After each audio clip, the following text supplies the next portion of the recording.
Senyor cap de govern, senyora cònsol, senyor rector, autoritats, professors, alumnes, amics, amigues, moltes gràcies per la invitació. Em sento molt honorat que hàgiu pensat en mi per la inauguració del curs acadèmic de la vostra universitat.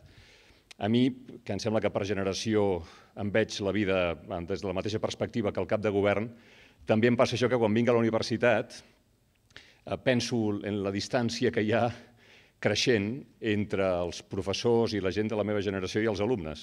Però jo, senyor cap de govern, he arribat a la conclusió inversa. Jo crec que el problema és que els estudiants cada any són més joves, no que nosaltres cada any siguem més grans. Aquesta invitació que m'heu fet avui i que he acceptat amb molt de gust confirma que els catalans, quan venim a Andorra, travessem una frontera política, però mantenim el confort de continuar dins un mateix espai lingüístic i cultural i que compartim també espai mediàtic. Això vaig tenir ocasió de comprovar-ho a la porta de les Nacions Unides a Nova York, un matí del mes de setembre. Estava a punt de començar un any més l'Assemblea General de les Nacions Unides i tots els corresponsals de les televisions principals del món estàvem arrenglerats un al costat de l'altre en les nostres posicions de directe, davant les càmeres, davant dels camions amb les paràboles que enviaven el nostre senyal als satèl·lits a totes les cadenes del planeta. Darrere nostre hi havia l'edifici de Nacions Unides i darrere nostre anaven passant les autoritats i veiem passar el president Sarkozy, la cancellera Merkel i aquell any vàrem veure passar l'aleshores president Libi Gaddafi i en una d'aquestes, una de les autoritats que estava fent cua per entrar, va abandonar la cua, es va dirigir cap a la posició dels periodistes i en un moment determinat vaig veure que es dirigia directament cap a mi. I em va saludar molt afectuós, li vaig donar la mà, vam estar parlant uns segons i va tornar a la cua. I la companya que tenia al costat em va dir, ¿te conoce? Dic, sí. Diu, ¿quién es? Dic, el ministro de Asuntos Exteriores de Andorra, perquè estan a punt de començar ara a intervenir, era la sessió de la tarda i els hi tocava parlar. Allò va servir per explicar a alguns col·legues fins a quin punt moltes vegades els espais mediàtics i sobretot els espais lingüístics no sempre coincideixen amb les fronteres polítiques i allò que ens uneix a Catalunya i Andorra va quedar palesat a motiu d'aquesta anècdota personal. Per tant, segurament sabran que vaig treballar com a corresponsal d'Estats Units de la Televisió de Catalunya durant 4 anys, entre 2009 i l'any passat, 2013, i és per això que vaig proposar a la universitat que estaria bé que els portés allò que puc aportar de més professionalment genuí, que és la reflexió que queda després de la mirada que durant 1.500 dies vaig poder adreçar a la societat americana i d'Amèrica estant, i amb l'avantatge de la perspectiva, la mirada que vaig poder adreçar també a la societat europea. Si hi ha algun element comú als dos cantons de l'Atlàntic en aquesta època de postcrisi financera i de revolució digital, és una mena de creixent insatisfacció social sobre la marxa de les coses, fins al punt que a Amèrica no són pocs els que consideren que està en perill el somni americà i a Europa no cal ser economista per veure que perilla, en tot o en part, l'estat del benestar. Per somni americà s'entén que si penques te'n surts i si penques i tens talent i un pèl de sort et fa ric, perquè l'esperit del can do et porta allà on tu vols, i que a Europa la combinació del teu esforç i del teu talent més l'estat del benestar et donarà una vida a resguard de les angoixes que la humanitat ha viscut durant segles. I en tots dos continents, això s'ha expressat des de 1945, quan va acabar la Segona Guerra Mundial, amb la certesa que la pròxima generació viuria millor que la nostra. Ara aquesta certesa no sabem si s'ha acabat, si s'ha suspès, si s'ha acabat per sempre, els per sempre o els mai sonen sempre molt dramàtics, però en qualsevol cas ha quedat com suspès en l'aire. I com a conseqüència d'aquesta incertesa, les institucions democràtiques estan sent posades en qüestió perquè els ulls de la societat no apareixen com a garants dels drets socials i econòmics, no són l'instrument per mantenir l'execució efectiva de la sobirania nacional en mans del poble, perquè la política expressada pels partits i plasmada en les eleccions ha quedat sovint superada per la crua realitat dels mercats que semblen imposar, segons com, un nou feudalisme. Perquè en aquest món digital la vida s'ha accelerat a un ritme que no podem sempre seguir. Incertesa. I perquè sovint tenim la sensació d'estar passant de ser ciutadans més aviat a ser clients i que la llibertat sembla que cada vegada més quedi restringida a la llibertat de consum, a poder triar, sí, però a poder triar entre marques. Un matí vaig anar a realitzar un reportatge a una escola de Washington, en un barri negre, afroamericà, com en diuen allà. M'interessava perquè el director havia aconseguit un bon comportament i unes bones notes d'alumnes potencialment conflictius, tant que cada dia entraven a l'escola passant sota un arc detector de metalls. Com s'ho han fet? Li vaig preguntar al director. I em va dir, per començar, que ell i tot l'equip docent esperaven els estudiants a l'entrada per, cito textualment, mirar les cares dels nens, captar de quin humor estan quan passen per la porta. Deia que era una manera ràpida de detectar precoçment malestars personals o de grup que poguessin desestabilitzar més tard la convivència a l'escola. Per saber quina cara fa la societat, els governants tenen les enquestes d'opinió, tenen els resultats electorals, tenen les estadístiques, però si avui els líders polítics d'Estats Units i d'Europa fessin com el director d'aquesta escola de Washington i miressin els seus conciutadans al matí quan passen per la porta de la feina, en primer lloc, a uns quants milions de conciutadans ja no els veuríem perquè no tenen feina i a la resta els hi veuríem més aviat mala cara, perquè o han perdut poder adquisitiu, o els han retallat prestacions, o senzillament s'adonen que fins i tot amb 2 sous a casa és difícil, per no dir impossible, assegurar-se una bellesa sense angúnies financeres. I perquè, quan miren cap a dalt, veuen que hi ha tremendes desigualtats. L'historiador Tony Judt recollia fa uns anys la proporció que als Estats Units el conseller delegat d'una empresa guanya 475 vegades més de mitjana que el seu treballador. Credit Suisse va publicar la setmana passada un informe en què explicava que l'1% més ric de la població posseïa el 48% de la riquesa mundial.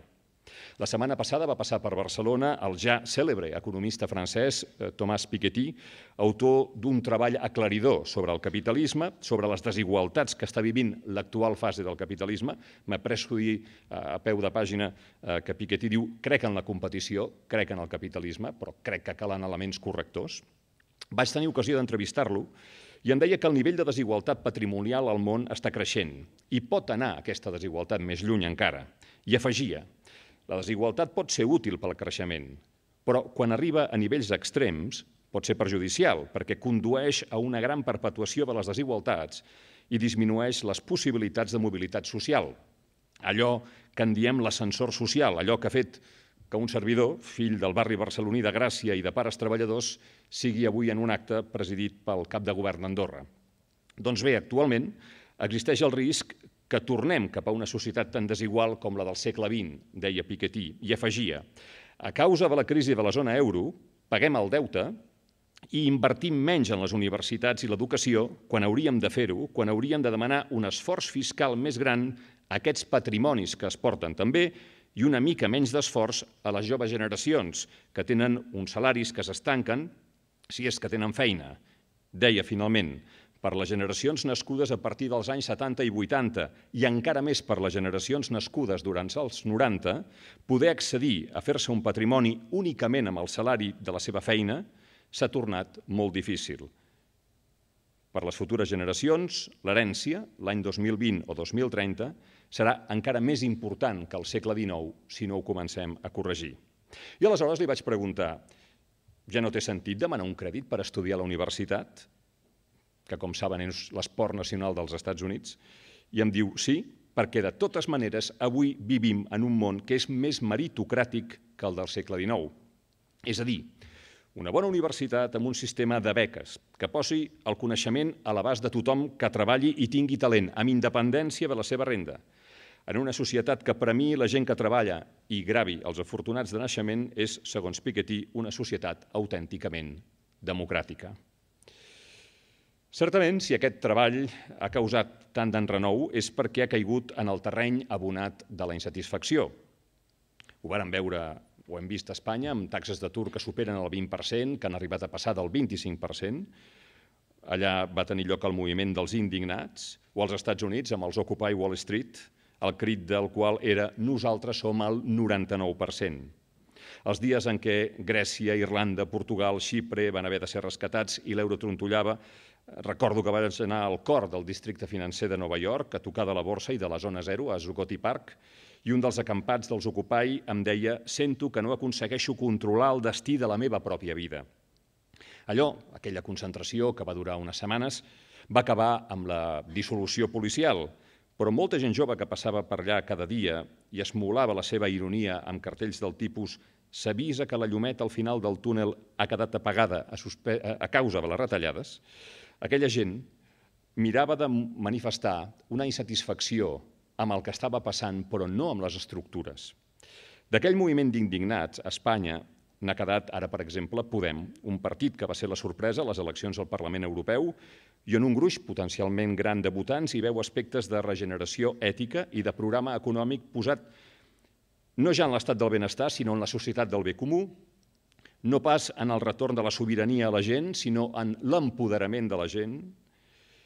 Ja se sap que cada nou capítol de la història s'escriu amb noves formes de referir-se a velles realitats, però en qualsevol cas heus aquí una proposta que comença a articular-se també des del punt de vista de l'activitat política convencional. A d'altres llocs d'Europa, la insatisfacció ha donat lloc a la surgència de partits xenòfobs o d'extrema dreta en una mena de replegament nacional. Els ciutadans hem patit també escenificacions obscenes del poder. Berlusconi, cavalcant l'onada de l'ensorrament del sistema de partits tradicional a Itàlia, a lloms de la demagògia i de la confusió constant entre el públic i el privat, narcotitzant la gent amb el domini polític sobre la programació de cadenes de televisió públiques i privades, n'ha estat un dels grans exemples. Berlusconi va fer realitat la frase de Rupert Murdoch, l'amo de l'imperi de comunicació que inclou la cadena Fox News, una cadena de molta audiència de notícies, de gran agressivitat ideològica, una màquina de forçar la realitat fins a fer-la coincidir amb la ideologia conservadora, que va dir en certa ocasió, es va preguntar en certa ocasió, quina diferència hi ha entre el que és d'interès públic i el que pot interessar al públic. Berlusconi a Itàlia, per exemple, dirigint-se als joves del seu partit amb el nom del crit futbolístic Forza Itàlia, els va aconsellar que no llegissin els diaris i, cito textualment, això és del 2010, que es casessin amb un ric. La imatge que Europa ha donat al món aquests anys no ha estat bona. A Amèrica estaven escruixits quan sentien que a Espanya hi havia un 25% d'atur.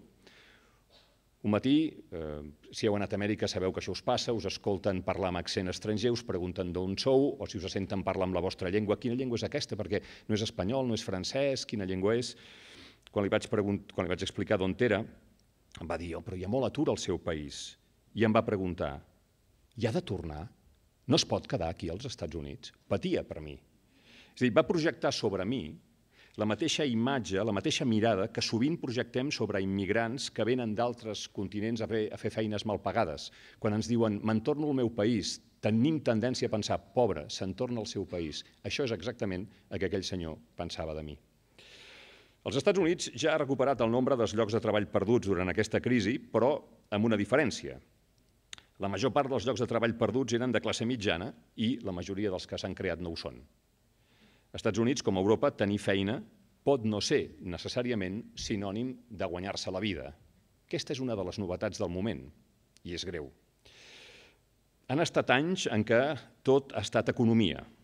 El Fons Monetari Internacional, en un informe, va arribar a afirmar, jo diria, en el paroxisme de la inseguretat en el futur, cito textualment, que tot i que la longevitat comporta riscos financers, viure més anys és bo. Repeteixo, tot i que la longevitat comporta riscos financers, viure més anys és bo, van dir els savis del Fons Monetari Internacional. Com dient, home, si parlessis amb el teu analista financer, el que et porta el portfolio de les teves inversions, potser et calcularia a quina edat t'aniria bé que et morissis. I a sobre hem hagut de patir la corrupció, com el cas de les targetes negres de Caja Madrid, o Wall Street, la frase que deien els joves brokers que empaquetaven com a inversions sòlides coses que en realitat no eren més que hipoteques tòxiques, impossibles de cobrar. La frase que repetien era jo estaré fora, tu estaràs fora, quan tot això peti amb el bonus cobrat. S'ha acabat. La prioritat de tornar el deute va portar per unes hores a la Unió Europea, al cap de setmana que va rescatar Xipre, a anunciar que fins i tot estaven disposats a prendre els diners dels petits estalviadors xipriotes.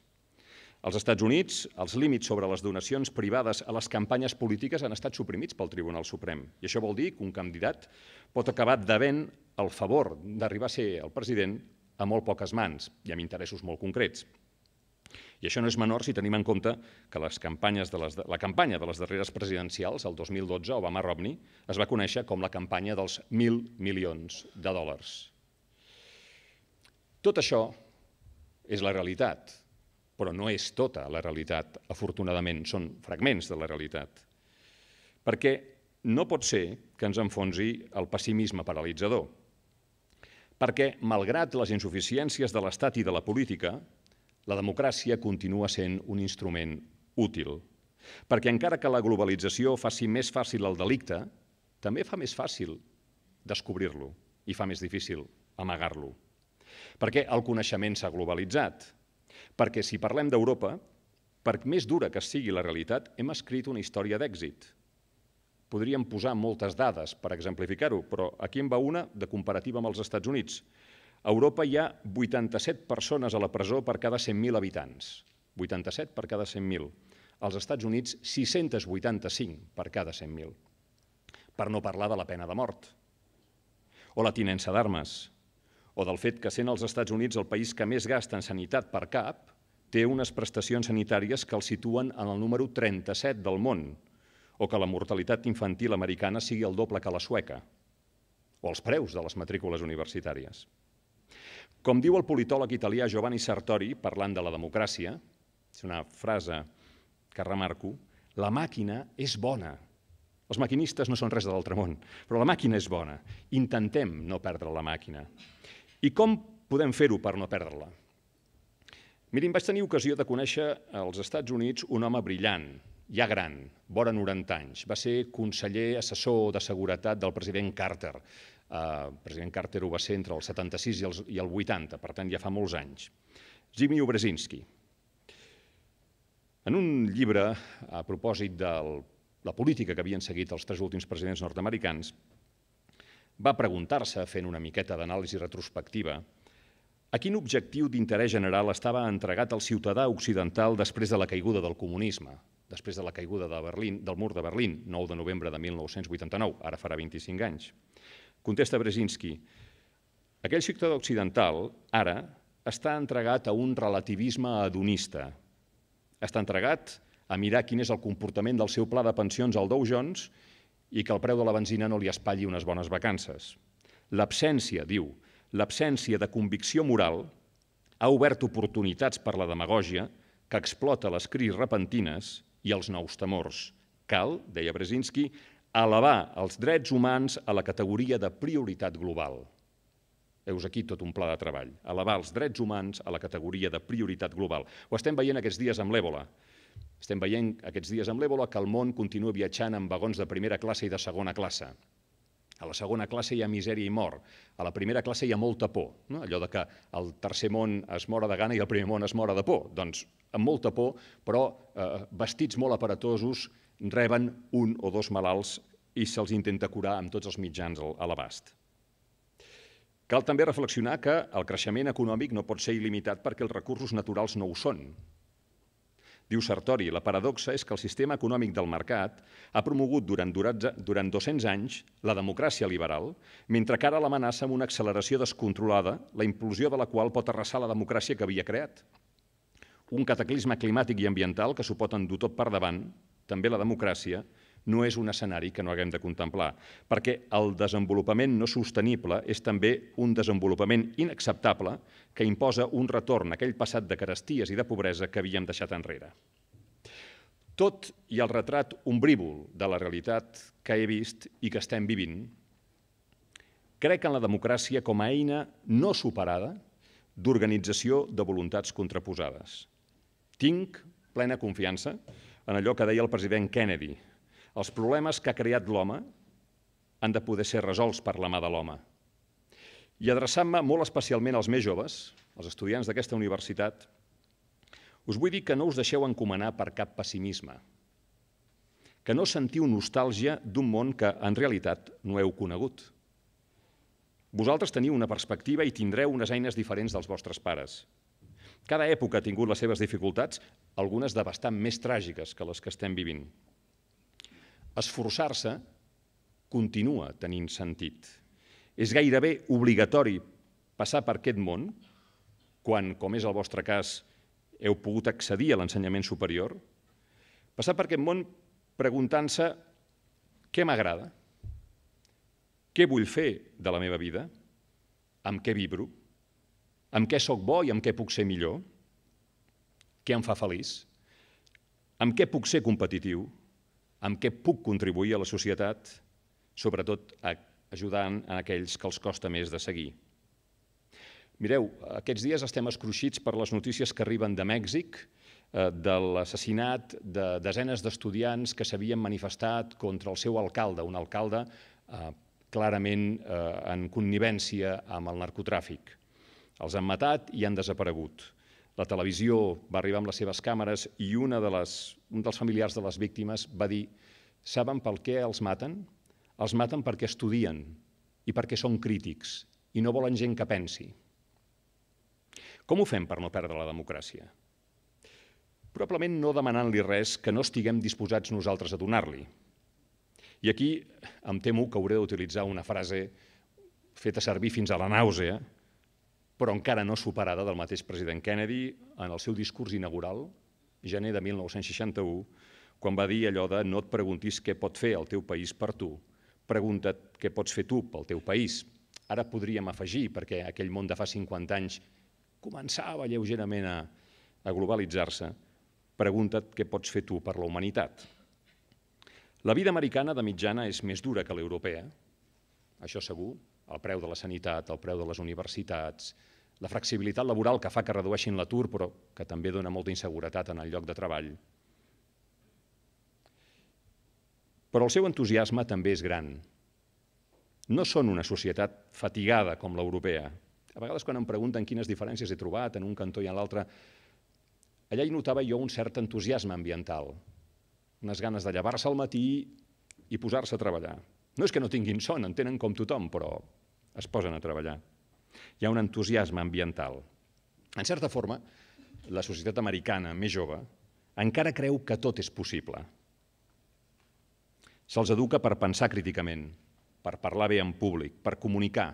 Diuen allò de t'has de comunicar bé perquè primer guanyes l'argument i després guanyaràs el vot.